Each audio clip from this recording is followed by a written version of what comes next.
আলোচনা, যেটি আমাদের সর্বশেষ ইউনিট। তোমরা জানো যে ডি ইউনিটে দুটি শিফটে পরীক্ষা হয়েছে এবং দুটো শিফটেই সকল বিভাগের শিক্ষার্থীরা অংশগ্রহণ করেছিল, মানবিক, আবার বিজ্ঞান এবং বাণিজ্য বিভাগের।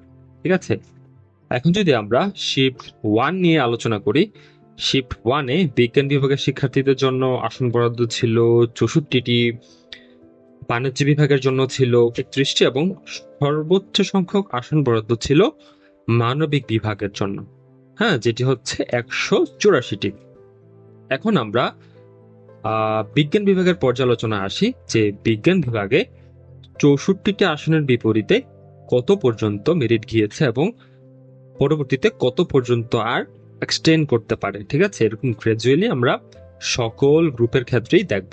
তো প্রথমে আমরা লক্ষ্য করি যে বিজ্ঞান বিভাগের ক্ষেত্রে প্রথমে 64 আসনের বিপরীতে 76 পর্যন্ত যাদের মেরিট ছিল তারা সাবজেক্ট পেয়েছে। দ্বিতীয় মেরিট লিস্টে 118 পর্যন্ত যাদের মেরিট ছিল তারা সাবজেক্ট পেয়েছে, এবং তৃতীয়তে 134, এবং সর্বশেষ 139 পর্যন্ত যাদের মেরিট ছিল তারা সাবজেক্ট পেয়েছে। এখন আসি আমরা একটু পর্যালোচনা করি যে আসলে কত ব্যবধানে বা যতটি আসন আছে সে আসনের সাথে লাস্ট যেই মেরিট পর্যন্ত সাবজেক্ট পেয়েছে তার ব্যবধান কত। আমরা দেখতে পাচ্ছি যে লাস্ট এখানে 139 পর্যন্ত সাবজেক্ট পেয়েছে, সিট আছে এখানে 64টা, তার মানে ব্যবধান দাঁড়াচ্ছে এখানে 75। ঠিক আছে, তার মানে প্রায় 50%-এরও অধিক শিক্ষার্থীকে আরো অতিরিক্ত তারা ডেকেছে। হ্যাঁ, আসনের বিপরীতে প্রায় ডাবল শিক্ষার্থীরও বেশি সংখ্যক শিক্ষার্থী তারা এই বিজ্ঞান বিভাগের ক্ষেত্রে এই শিফটে তারা কল করেছে। এখন আসি বাণিজ্য বিভাগের ক্ষেত্রে। বাণিজ্য বিভাগে আসন ছিল 31টি, যার বিপরীতে প্রথম মেরিটে 30, দ্বিতীয়তে 39 এবং তৃতীয়তে 59 পর্যন্ত তারা কল করেছিল। এবং সর্বশেষ আমরা যেটি দেখতে পাচ্ছি যে চতুর্থ মেরিট লিস্ট তারা 71 পর্যন্ত যাদের মেরিট আছে তাদেরকে কল করেছে এবং তারা সাবজেক্ট পেয়েছে। এখন যদি আমরা চিন্তা করি যে যতটি আসন আছে তার সাথে সর্বশেষ যে মেরিট পর্যন্ত সাবজেক্ট পেয়েছে তার যে ইন্টারভাল সেটি হচ্ছে 40, তার মানে এখানেও প্রায় 50-এরও অধিক সংখ্যক শিক্ষার্থীকে তারা 50% অধিক সংখ্যক শিক্ষার্থীদেরকে তারা এই সাবজেক্ট দেওয়ার ক্ষেত্রে অন্তর্ভুক্ত করেছে। তার মানে প্রায় ডাবল সংখ্যক শিক্ষার্থী তারা চতুর্থ মেধা তালিকা পর্যন্ত সাবজেক্ট পেয়েছে। এখন আসি আমরা মানবিক বিভাগের ক্ষেত্রে, যেখানে আমরা দেখতে পাচ্ছি 184 আসনের বিপরীতে প্রথম মেরিট লিস্টে 207 পর্যন্ত সাবজেক্ট পেয়েছে, দ্বিতীয়তে 341 পর্যন্ত। এবং খুবই তাৎপর্যপূর্ণ বিষয় হচ্ছে এখানকার ইন্টারভালটা কিন্তু খুবই উল্লেখযোগ্য। কেন? আমরা এখানে দেখছি যে 207, তারপরে মোটামুটি অনেক শিক্ষার্থীকে কিন্তু তারা সেকেন্ড মেরিট লিস্টে কল করেছে, এবং থার্ড মেরিট লিস্টে যদি আমরা লক্ষ্য করি এখানেও কিন্তু মোটামুটি অনেক শিক্ষার্থীকেই কল করেছে তারা, এবং সর্বশেষ কিন্তু তারা 444 পর্যন্ত যাদের মেরিট আছে তাদেরকে কিন্তু তারা কল করেছে। যদি আমরা একটু হিসাব করি যে আসলে লাস্ট যত পর্যন্ত সাবজেক্ট পেয়েছে তার সাথে আসন সংখ্যার যে একটা ব্যবধান সেটি যদি আমরা চিন্তা করি, এখন দেখতে পাচ্ছি যে 260 ব্যবধান। তার মানে এখানেও প্রায় ডাবল শিক্ষার্থীদেরকে তারা ইনক্লুড করেছে। তার মানে এই ডি ইউনিটের এই মানবিক বিভাগে পঞ্চম মেরিট লিস্টে কিন্তু সাবজেক্ট পাওয়ার সম্ভাবনা যারা ওয়েটিং আছে তাদের কিন্তু একটু বেশি। ঠিক আছে, সেটির পর্যালোচনা আমি পরে আসছি। এখন আসি আমরা ডি ইউনিটের লাস্ট শিফট মানে শিফট 3 এর আলোচনা। শিফট 3-তেও একই রকম ভাবে বিজ্ঞান বিভাগের জন্য 66টি আসন বরাদ্দ ছিল, যার মধ্যে প্রথম মেরিট লিস্টের 70 জন পর্যন্ত তারা কল করেছে, এবং দ্বিতীয় মেরিট লিস্টে 111 জন, এবং তৃতীয়তে 128, এবং সর্বশেষ 141 জনকে তারা কল করেছে। এখানেও আমরা একই রকম ভাবে যেটি লক্ষ্য করছি যে প্রায় 75 জনকে আরো অতিরিক্ত তারা কল করেছে আসনের বিপরীতে। ঠিক আছে, তারপরে বাণিজ্য বিভাগের ক্ষেত্রে একই রকম ভাবে 29টা আসনের বিপরীতে তারা কিন্তু প্রায় 78 জনকে তারা কল করেছে। তার মানে আমরা যেটি লক্ষ্য করছি যে এখানে প্রায় 49 জনকে আরো অতিরিক্ত তারা কল করেছে। ঠিক আছে, তার মানে এখানেও একটি উল্লেখযোগ্য সংখ্যক শিক্ষার্থী সাবজেক্ট পেয়েছে ডি ইউনিটের শিফট 3-তে। এবং সর্বশেষ মানবিক বিভাগে যেটা আমরা লক্ষ্য করছি, সেখানে সিট ছিল 186টি। তার বিপরীতে প্রথম মেরিট লিস্টে সাবজেক্ট পেয়েছে 227 জন, এবং সবচেয়ে বেশি সংখ্যক শিক্ষার্থী কল পেয়েছে সেকেন্ড মেরিট লিস্টে, এবং সেই সংখ্যাটি হচ্ছে 359 পর্যন্ত যাদের মেরিট ছিল তারা। এবং তৃতীয়তে একই রকম ভাবেও উল্লেখযোগ্য সংখ্যক শিক্ষার্থী কল পেয়েছে, যেখানে আমরা দেখতে পাচ্ছি যে 434 পর্যন্ত যাদের মেরিট ছিল তারা কল পেয়েছে, এবং সর্বশেষ 466 পর্যন্ত যাদের মেরিট ছিল তারা সাবজেক্ট পেয়েছে। এখন যদি আমরা একটু লক্ষ্য করি যে মানবিক বিভাগের ক্ষেত্রে 186 আসনের বিপরীতে প্রায় অতিরিক্ত 281 জন তারা কল পেয়েছে। ঠিক আছে, এখন আসি আমরা আমাদের সবচাইতে বহুল আকাঙ্ক্ষিত যেই অ্যানালাইসিস, যে যদি পঞ্চম মেরিট লিস্ট প্রকাশিত করে সেখানে কত মেরিট পর্যন্ত তারা কল করতে পারে। ঠিক আছে, শিফট 1-এর কথা যদি আমরা চিন্তা করি, সেখানে আমরা আচ্ছা, এখন তোমরা হয়তো অনেকেই প্রশ্ন করতে পারো যে ভাই আপনি যেই অ্যানালাইসিস আমাদেরকে দেখাচ্ছেন তার ভিত্তি কি, ঠিক আছে, বা সেটাকে আমরা নির্ভরযোগ্য অ্যানালাইসিস হিসাবে নিব কি নিব না, হ্যাঁ, বা কিসের বেসিসে আমরা সেটিকে নির্ভরযোগ্য মনে করব।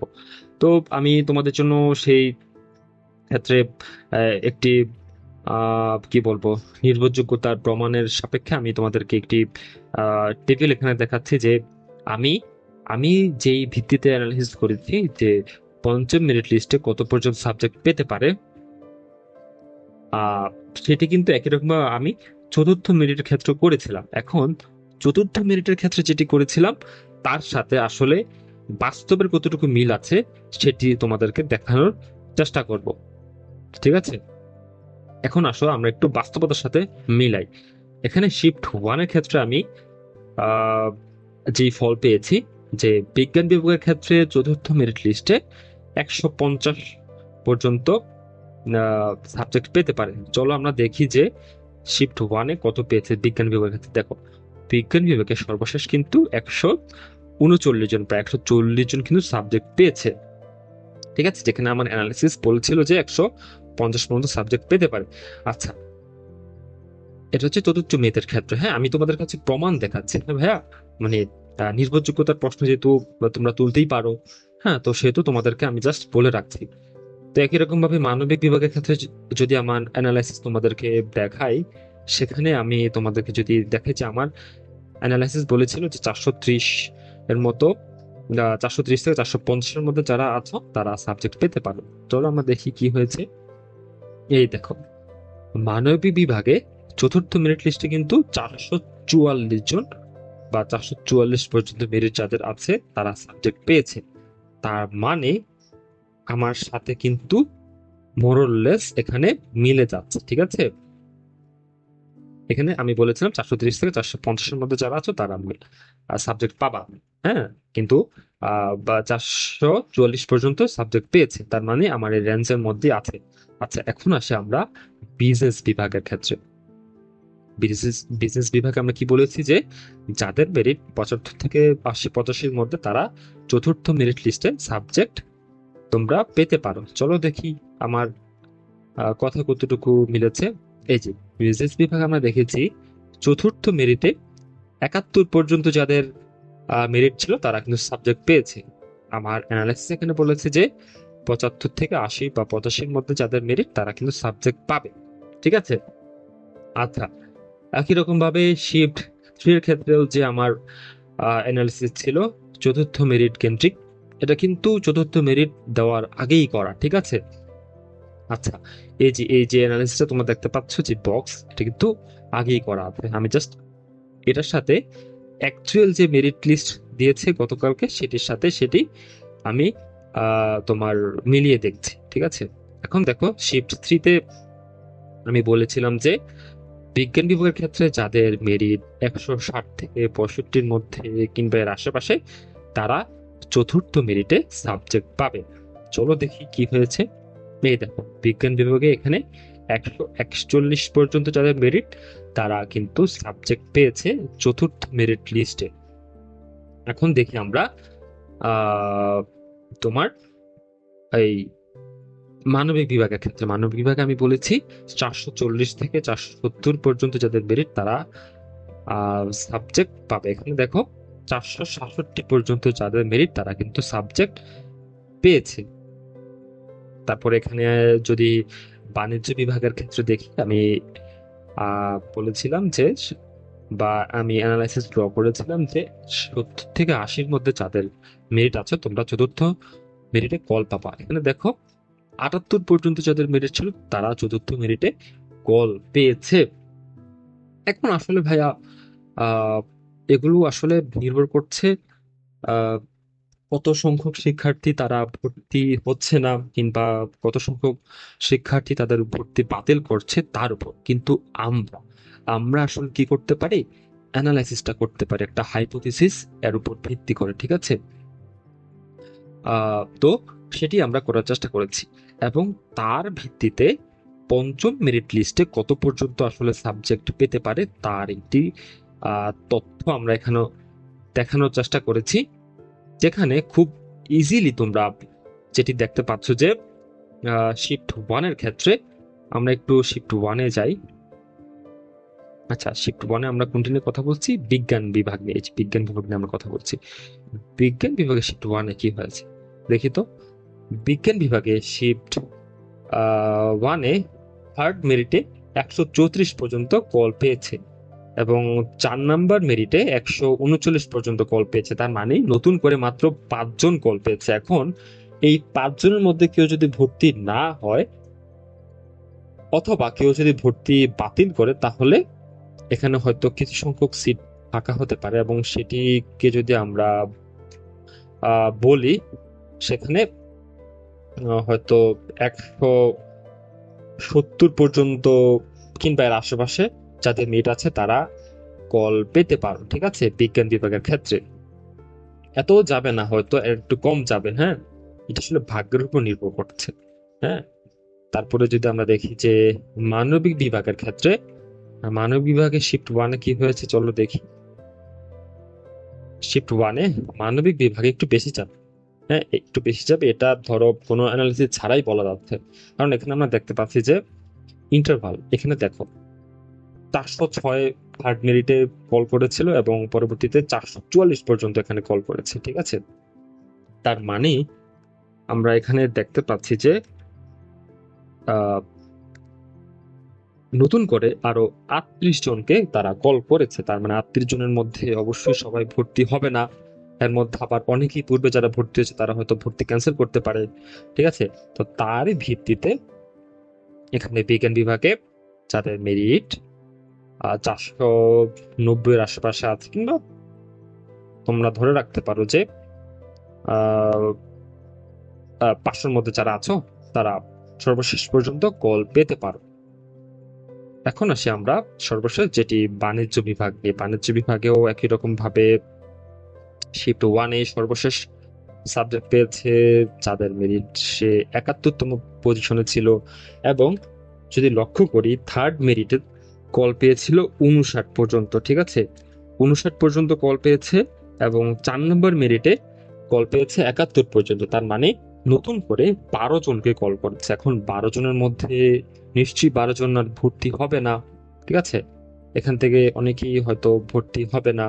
তো সেক্ষেত্রে আমরা যদি বলতে চাই যে পঞ্চম মেরিট বা সর্বশেষ ভর্তি প্রক্রিয়া সম্পন্ন হওয়া পর্যন্ত প্রায় 100 মিনিট পর্যন্ত তোমাদের যাদের আছে, তারা আশা রাখতে পারো, ঠিক আছে।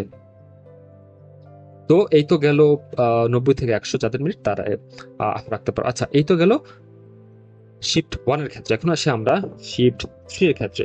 শিফট 3-তে বিজ্ঞান বিভাগে কি হয়েছে চলো দেখি। বিজ্ঞান বিভাগে সর্বশেষ মেরিট যাদের ছিল 141 পর্যন্ত, তারা কল পেয়েছে। এখন 141 পর্যন্ত কল পেয়েছে। চলো দেখি আমরা থার্ড মেরিটে কত পর্যন্ত কল পেয়েছে। 128 পর্যন্ত কল পেয়েছে।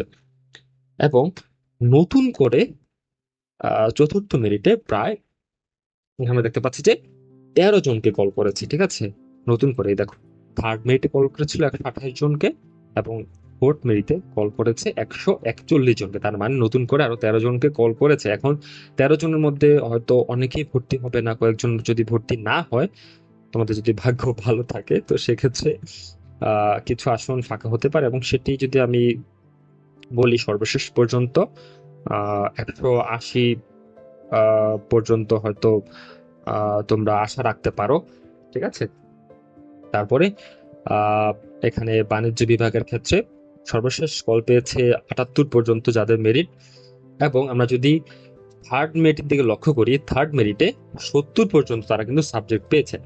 এখন কেন আমরা থার্ড মেরিটের সাথে তুলনা করছি? কারণ থার্ড মেরিটে কিন্তু যত সংখ্যক আসন ফাঁকা হয়েছে তার ভিত্তিতে চতুর্থ মেরিটে কিন্তু কল করেছে। এখন চতুর্থ মেরিটে কল করেছে আমরা দেখতে পাচ্ছি নতুন করে আর 8 জন।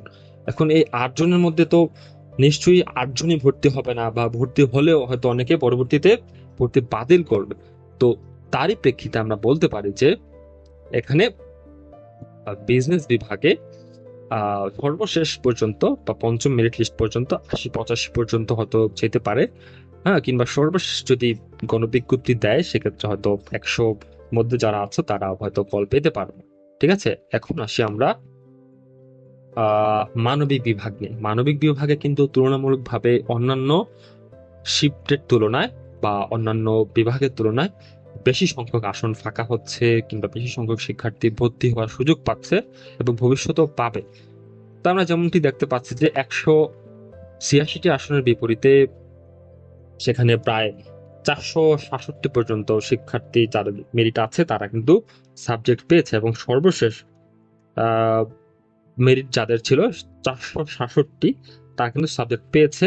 এবং থার্ড মেরিট লিস্টে যাদের মেরিট পজিশন ছিল 434 পর্যন্ত, তারা কিন্তু সাবজেক্ট পেয়েছে। তো আমরা যদি একটু ব্যবধান খেয়াল করি, যে তৃতীয় এবং চতুর্থ মেরিটের মধ্যে যে ব্যবধান, সেখানে হচ্ছে আমরা দেখতে পাচ্ছি নতুন করে প্রায় 33 জনকে তারা কল করেছে। তার মানে মোটামুটি একটি উল্লেখযোগ্য সংখ্যক শিক্ষার্থীকে তারা নতুন করে সাবজেক্ট দেওয়ার আওতাভুক্ত করেছে। তো আমরা যদি এখানকার ইনফরমেশন একদিকে খেয়াল করি, তাহলে আমরা লক্ষ্য করি যে ওই নতুন করে যেই 33 জনকে চতুর্থ মেধা তালিকায় কল করেছে তাদের মধ্যে হয়তো অনেকেই ভর্তি হবে না, হয়তো কি হবে না আসলে, হ্যাঁ, বাস্তবিক অর্থে হবে না। তো সেক্ষেত্রে মেরিটটা আসলে যেহেতু এখন 400 প্রায় 70 পর্যন্ত আছে, এখন তাদের মেরিট ধরো 500 কিংবা 520, বা সর্বোচ্চ শেষ পর্যন্ত যদি বলি আমি, অন এভারেজ 550 পর্যন্ত যাদের মেরিট আছে, তারা তোমরা এই শিফট 3-তে আশা রাখতে পারো। ঠিক আছে, এখন এখানে আমরা দেখানোর চেষ্টা করেছি সকল ইউনিটে আসলে কত পর্যন্ত ওভারঅল, এখানে শিফট ওয়াইজ না, ওভারঅল কত পর্যন্ত এখানে অ্যাপ্রক্সিমেটলি ডাকতে পারে সেটির একটি তথ্য। এই তো গেল আজকে আমাদের ভিডিও, অনেক লম্বা একটি ভিডিও হয়েছে। তো যাই হোক, আসলে তোমাদেরকে সর্বশেষ যে কথাটি বলে রাখি সেটি হচ্ছে এটি আসলে আমাদের যে অ্যানালাইসিস সেটি তোমাদেরকে বলা হয়েছে এজন্যই যেন তোমরা দুশ্চিন্তা মুক্ত থাকো এবং তোমাদের যেন সকল কনফিউশন ক্লিয়ার হয় সেই জন্য। তো আজকের ভিডিও আমাদের এই পর্যন্তই। তোমাদের যদি কোনো ধরনের প্রশ্ন থাকে, জিজ্ঞাসা থাকে, তোমরা আমাদেরকে কমেন্ট করে জানাতে পারো। তোমাদের সাথে আবারও দেখা হবে নতুন কোনো সময়, নতুন কোনো ভিডিওতে। ততক্ষণ পর্যন্ত তোমরা ভালো থাকো। আর আরেকটি গুরুত্বপূর্ণ কথা, আমাদের কিন্তু ব্যালেন্স দখলের উপর ফ্রি কোর্স শুরু হতে যাচ্ছে এবং সেই ভিডিওগুলো আমরা আমাদের ইউটিউব চ্যানেলে আপলোড করব। তোমরা আমাদের সাথেই থাকবা। এবং সর্বশেষ, এই ভিডিওটি যদি তোমাদের কাছে গুরুত্বপূর্ণ মনে হয়ে থাকে, তোমরা তোমাদের বন্ধুদের সাথে শেয়ার করতে পারো এবং যদি প্রয়োজন মনে করো তাহলে এই চ্যানেলটি সাবস্ক্রাইব করতে পারো। তাহলে আজকে এই পর্যন্তই। ধন্যবাদ সবাইকে।